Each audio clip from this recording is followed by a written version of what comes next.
chances are you're pretty concerned about America's $33 trillion debt. Polls have shown over 80% of Americans are concerned about the current deficit. Even though my viewer base is, probably not very representative of America, I'm assuming you want the government to fix the national debt problem, and you're probably furious that it hasn't done so already. But how can we do that? Well, we have two options. First, we can raise taxes while not providing any new services. But not only do you not want to pay more in taxes, less money in the economy would probably lead to higher levels of unemployment too, and you don't want that. Option number two, we could cut national spending. This is probably the more popular option.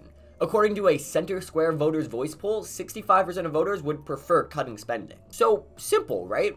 Voters want the government to cut spending, you want the government to cut spending, so why won't the government actually cut spending? Well, because you don't actually want that. What? To solve the debt problem, we first need to know what the average voter thinks the United States budget looks like.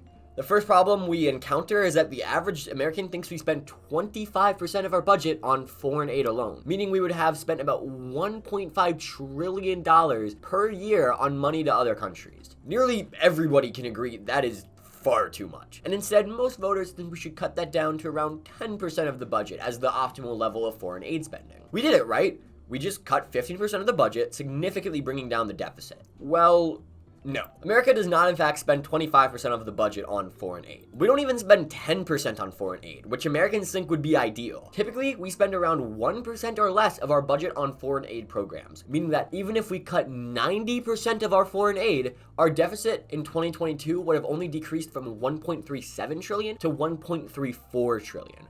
Basically nothing. And keep in mind, we get a lot out from the money we spend on foreign aid. That money prevents America's enemies like Russia and China from expanding, and encourages economic growth, spreads democracy, and prevents potential terrorist groups from forming. So cutting foreign aid doesn't work as a serious tool of getting rid of the national debt. But what about those pesky diversity, equity, and inclusion programs, also known as DEI? Well, 55% of Americans support cutting that. But even if we were to completely cut those, it would do basically nothing, considering I couldn't find a single reliable source on how much we were spending overall. What about environmental protections? Sure, the environment is nice or whatever, but we don't really need to be spending all that money to protect it, right? And the idea is more popular compared to cutting other government programs. Well, the American government spends about $150 billion a year on environmental protections, and if we cut about half of that, we decrease the deficit from 1.37 trillion to about 1.29 trillion. Add on the foreign spending cuts and we've reached about 1.26 trillion. We're getting closer, but we've still barely made a dent. Well, what about government assistance to the unemployed? I mean, politically unpopular considering that a majority of Republicans and a whopping 90% of Democrats disapprove of cutting it, but we're starting to run out of options here. Well, the American government spends about $660 billion a year on unemployment benefits. Again, keep in mind that cutting unemployment benefits is extremely unpopular. So we can't cut too much or politicians would risk losing re-election to opponents that would have kept the spending.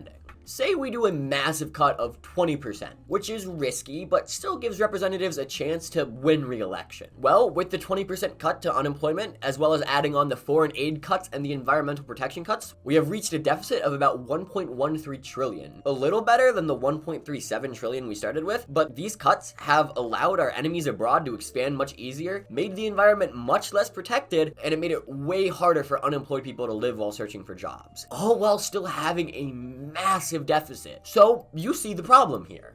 All the potential government cuts, the ones that wouldn't necessarily cause a representative or senator to lose re-election, would barely make a dent and still be extremely harmful for Americans and global citizens. Most government spending comes from Social Security, Medicare and Medicaid, helping the poor, or financial incentives like the child tax credit, national defense, or education. You can see why cutting these things is unpopular. And in fact, most Americans want increases to spending in these areas, despite wanting spending cuts overall. Cutting Social Security or raising the retirement age means that you would be working longer and getting paid less. Why would you want to vote for anyone that would take away money from you? Or for cutting Medicare? That will probably be your healthcare one day. You don't want politicians taking away money from your future healthcare program, or maybe it's your current healthcare program now. The fact of the matter is, there's no easy solution to fix the budget crisis. If you significantly raise taxes, you're committing political suicide. If you significantly cut spending, you're committing political suicide. Despite being incredibly concerned by the deficit,